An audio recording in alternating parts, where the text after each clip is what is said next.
Hello and welcome to another episode of the Duct Tape Marketing Podcast. This is John Jantsch. My guest today is Josh Elledge. He's a U.S. Navy veteran.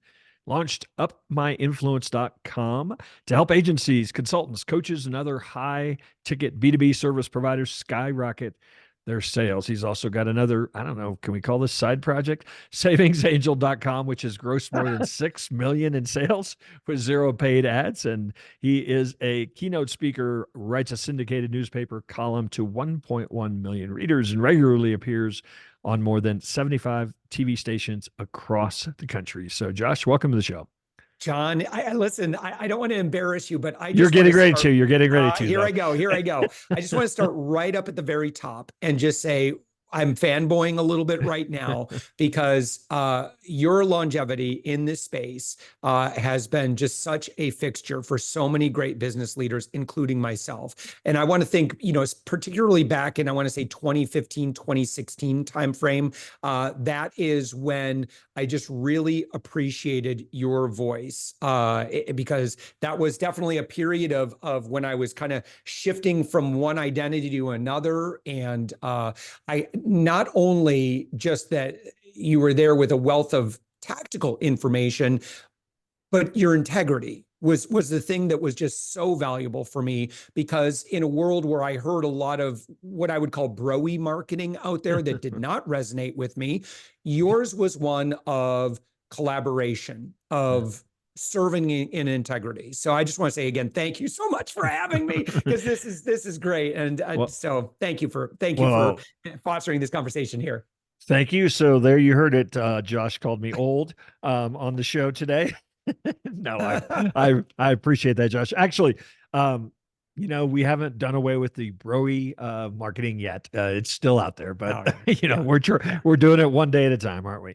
All right. So you have spent Up My Influence, frankly, spends a lot of time helping. Well, it helped you build authority by podcasting, right? And essentially, that's what the business does today. So talk a little bit about how you've used and taught people how to use podcasts to build their authority in whatever industry they're in.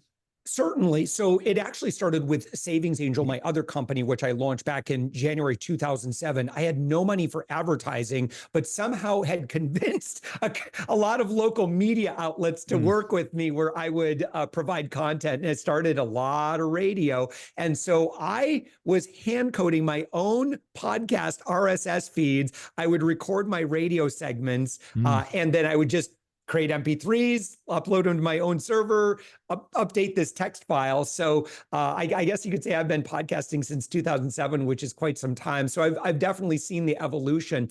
And here's, John, one thing that I learned very, very quickly is that podcasting is a great platform for reaching and connecting and building audience. But I think that what most podcasters fail to realize, and what most people who are considering starting a podcast don't quite realize, is that podcasts are the ultimate networking platform, and I dare say, make friends button.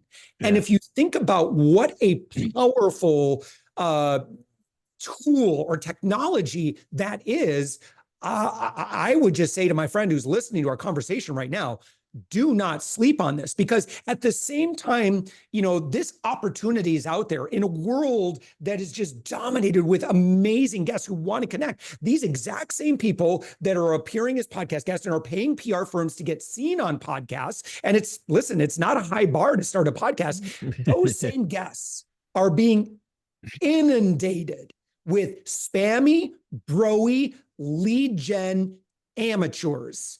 And they hate it. I don't like it. I don't like being sold at. I don't like being treated like a number and a piece of meat. But unfortunately, a lot of the lead gen world, that's how they treat people. They treat them like numbers and they treat them like leads. What I found is that if you treat people with, like, in the way that you'd want to be treated, golden rule here, right? And you just lead with noble intent and generosity and leverage platform, you can build such an amazing network that will be the gift that gives and serves you for the rest of your life. It's who, not how, and your network is truly your net worth today. So I want to go back to that idea of relationship building. I've told people I actually started my podcast in 2005. I literally recorded them over a phone call Wow. with a device that plugged in to a digital recorder. But so I love telling the old days stories. But Yeah. um, my first book came out in 2007, and two of the primary people that blurbed it were Seth Godin and Guy Kawasaki. Everybody pretty much household names in the marketing world these days. They didn't know me from anything. I'd never written a book, but I had them on my show to talk about their books. That was the Yes. whole goal of it, promote their books. And so then it gave me sort of the permission to turn around and say, hey, would you do this for me? And I doubt that either of them would have, even returned my email had we not built that relationship on me, doing something for them. And I tell people all the time, if I had two listeners, I would keep doing this Yeah. show because Yes. it lets me get free coaching. It lets me get, build relationships. It lets me find out stuff I want to know how to do. Whereas if you just send out emails to people and say, hey, could we get on a call and see if we have any synergies? Who's going to respond to that? Right. Yeah, absolutely. And John, I think again, it's important to underline, kind of again, I mentioned noble intent, Yeah. generosity, and platform. And I want to make sure that I underline noble intent. Yeah. Yeah. So Yeah. if you hear what I'm talking about and you say, that sounds like a great way to pitch people. No, you are already doomed to fail. And not only doomed to fail from a business perspective, you're going to create a lot of enemies. People, Yeah. Again, it's the same thing. This is no different than, let's say you go to an event and there's a mixer and you're hanging out with people. Like, what is how do you connect with people at an event like that? Chances are most of us are pretty classy. Like, that's all you really want to do. I don't know about you, but I have gotten so much business historically at events at the mixers. I just say, hey, what do you do? Tell me about that. Oh, that's really interesting. And then we get to know each other. And then I just say, hey, listen, why don't we chat sometime? I'd love to see maybe if there's any collaboration opportunities for us, if I can make any introductions, any way I can help. Always happy to share ideas and brainstorm. I am open to all of the above outcomes, right? Now, what I find is that if we're pretty thoughtful about the rooms that we enter and who we spend our time with, and we get really geeky around, the type of persona that a potential partner might be, like what's going on in their life, who are they, what size company, what decisions are they making, that sort of thing, and that is, what we create editorial justification around, so that we can ensure that we are stacking the deck with our dream ideal people. And what we usually find, John, is there are direct engagement opportunities very, very easily 30-40% of the time. And a good chunk of those may actually be people that want to engage you based on who they are, who you are. And again, this all begins with noble intent, because if you begin with this idea that you're just going to sell people and that's your singular focus, people know what you're doing. There's never been a time when audiences have been more skeptical of being sold at. And it's not your fault. It's not my fault. It's marketers just in general who have engaged in a lot of bad practices. So consumers have just put their guards up. They just don't want to be sold at. So we maybe jumped over an important point here, is that a lot of what your program is about, what you've been teaching people, is effectively how to use a podcast as a lead generation and network building tool. So I think your point about if somebody goes, oh, that's it, I'll start a podcast and I'll interview people I want to sell to, and I'll get them on my show. I mean, that's one conclusion somebody could make. So help me understand how you use that tool to its effective outcome, but in a much more authentic way. Yeah, absolutely. So, a great analogy that I like to use is like, if your goal were to attract butterflies, and let's say, you're going to give yourself a handful of months in order to do that. Well, you might go grab a butterfly net and then start running up and down the street like a maniac trying to find and catch butterflies. And then you're going to do that day after day after day after day after day. Okay. Right. That's like being caught in the lead gen rat wheel. Right. And particularly if you don't necessarily enjoy that type of work, I just say, go get, if I were forced to engage in activity that I didn't want to do day after day after day, I would just assume go get another job. right? Yeah. I created my business so that I could do everything that I do based on my values and my integrity so that I can enjoy every day and what I do and how I connect with people. Okay.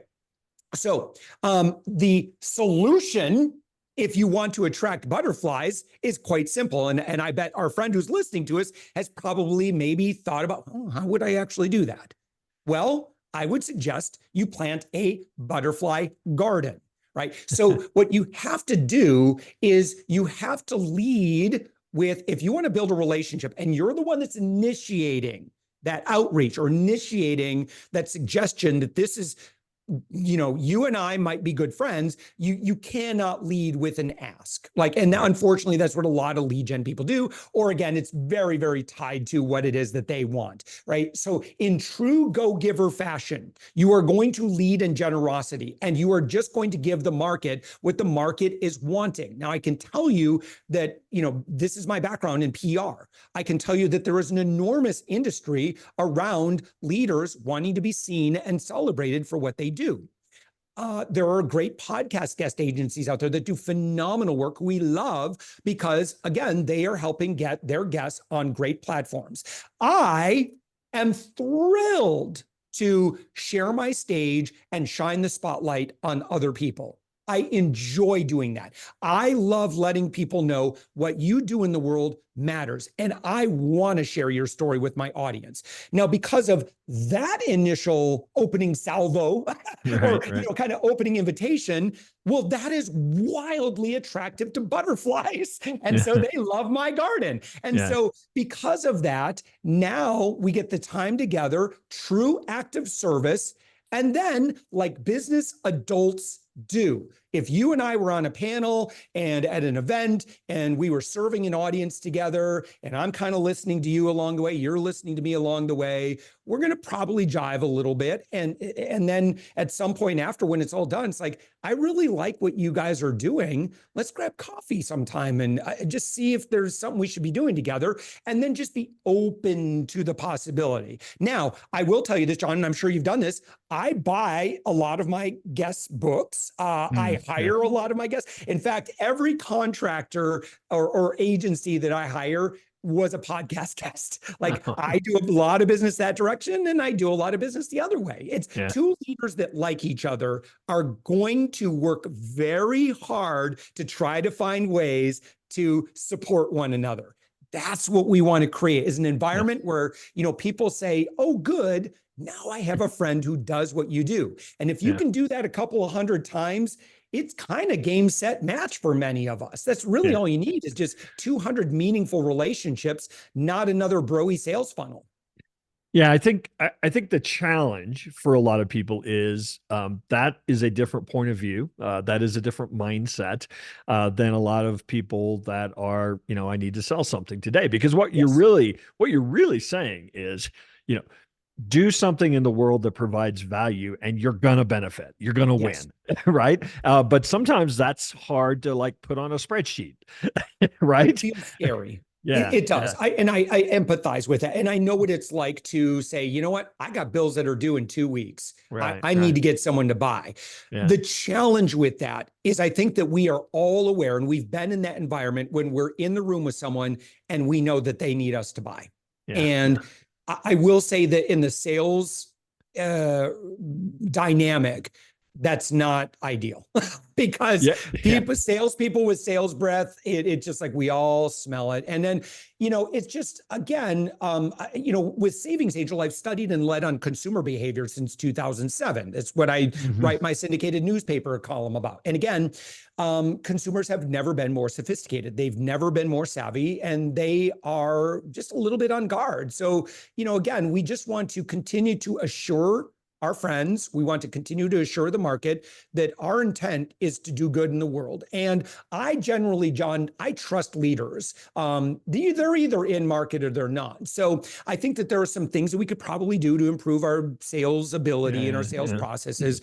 There obviously are things that we could do to improve our product and that sort of thing. But I don't know. The market is kind of where the market is. Like if you walked into a room, 100 people and it's 100 random people and they all fit your ICP and you know that 22% are going to buy, you can go into another room of 100 different people who are all kind of the same persona and you're probably going to get about 22% that are going to buy. And you're going to find that pretty consistent based on the market. We're not smarter than the market. The market just is what it is. So the number one thing that we can do as business leaders, as service providers, is we just need more at bats. If you want to drive revenue, you need to talk with more people. In fact, in my presentation, John, I quote you as talking about, lead gen, or as it were, is it's the lifeblood of our business. You need more opportunities. And so again, we just want to create more of these butterfly gardens so that we don't have to be running up and down the street with a butterfly net. We just have gardens all over the place, and we're constantly attracting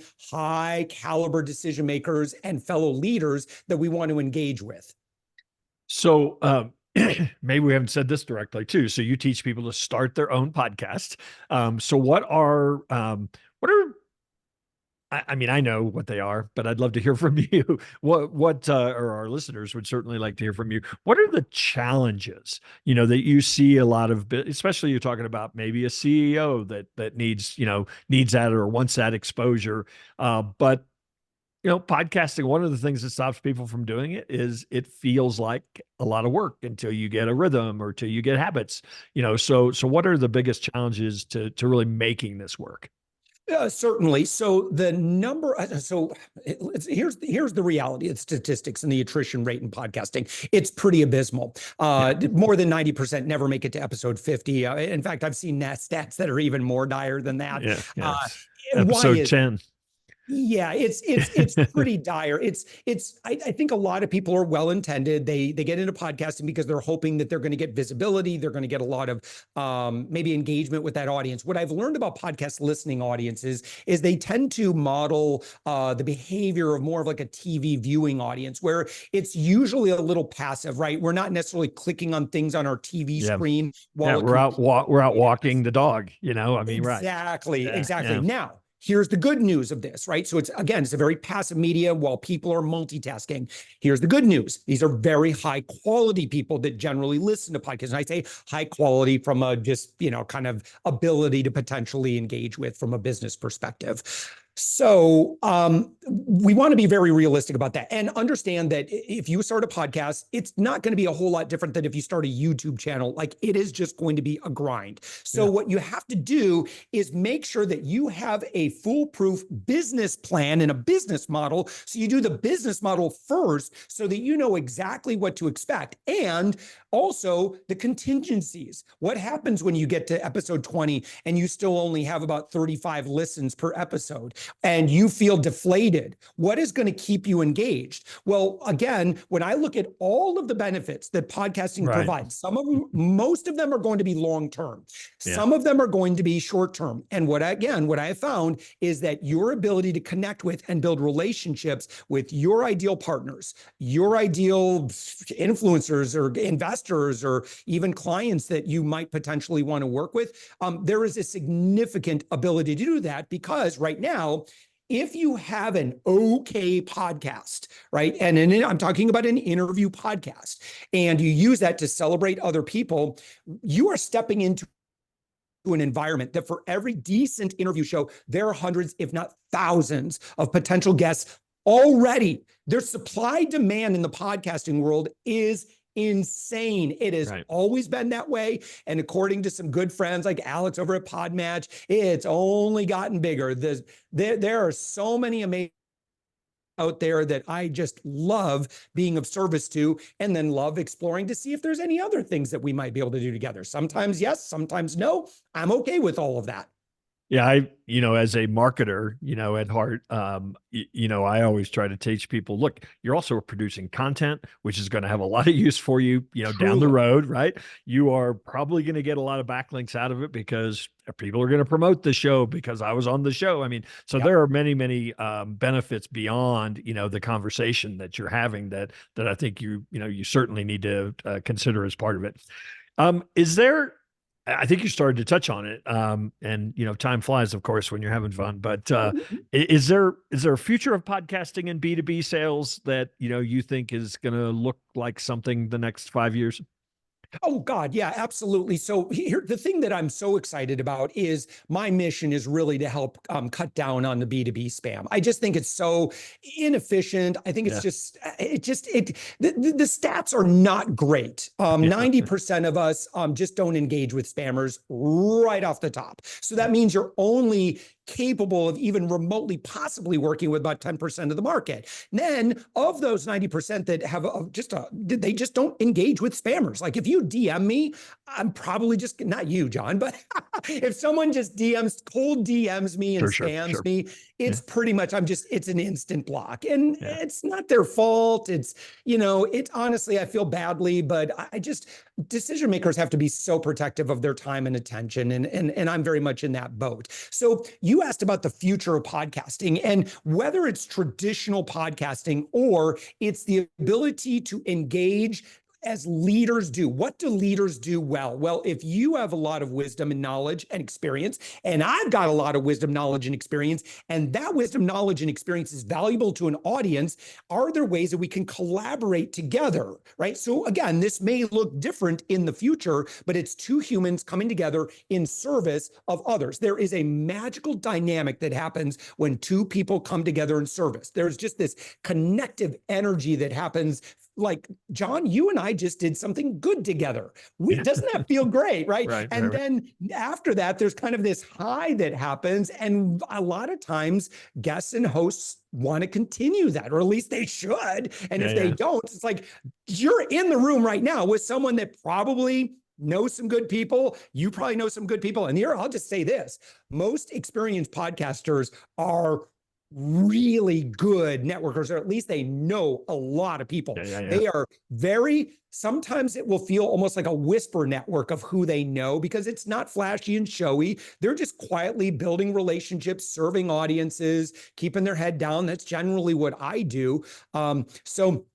Again, however it looks, I think that, again, service together of two leaders is just the fast path. And in fact, there would be no up my influence if I wasn't serving in my local startup community, serving on boards pro bono, working with, veteran-owned businesses and minority and women-owned businesses and helping them, just doing pro bono work. And I meet other service-minded leaders. We get to know each other. In fact, it was my very first client was someone that said, hey, you're pretty smart at this.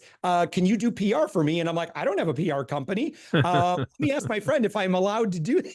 And so I had to ask a PR professional, like, someone wants to hire me to do PR. Is that ethical? Can I do that? And he's like, yeah, go ahead. And so that's where Up My Influence came from. That was the very first version of it. It's just going out, doing good, and serve the world, and it will come back to you. You will get to a point, this is my final thought, you will get to a point where you will not be able to outgive the market. You got to just show up in consistency, got to show up with noble intent. But again, use those journalism creds, as it were, or media creds, as it were, platform cred. And that is the fast path, or the express elevator to increased authority and influence. Just use platform, rise it to the top, keep associating with other high authority people, and you'll find that that's so much faster than all the conventional means of marketing and lead gen and that sort of thing. Amen. All right, Josh, I appreciate you taking a few moments to stop by the Duct Tape Marketing Podcast. Why don't you, is there someplace you'd like people to connect with you, find out more about your work? Yeah, absolutely. Certainly, like if what I'm sharing with you, it resonates with some and it doesn't resonate with others. I fully acknowledge that. If what I'm saying is intriguing and you're like, some of that emotionally feels good to me, I want to learn more about that. I've got some great stats. I've got some great quotes from John Jans in a presentation. I've got about an hour and 15-minute long workshop. There's no gate. I don't need your email address. I trust you. You're an adult. If you like it, you'll find some ways that we could possibly do some stuff together. But you can watch that. That's a great workshop. It's our attraction mastery workshop. And I'll go into this with a lot more stats and quotes and that sort of thing. And I think, again, as marketers, as professional business leaders, this is pretty valuable info, because I go into the kind of the state, or the state of the union on lead gen right now. And it's based on, I've talked with a few 1,000 people by now, including a lot of VPs of sales of like what they're experiencing. But yeah, so here's the web address that you want to go to so you can watch that. It's just www.upmyinfluence.com. And then you'll see the button where you can watch that. And again, I don't need your email address and I don't need you to opt in on anything. I trust you. Again, that's another thing too, is start treating your customers and people like adults, and they'll let you know if they like it. Awesome. Well, we'll have that in the show notes as well. So Josh, I appreciate you again showing up and spending some time with us. Hopefully we'll run into you soon one of these days out there on the road.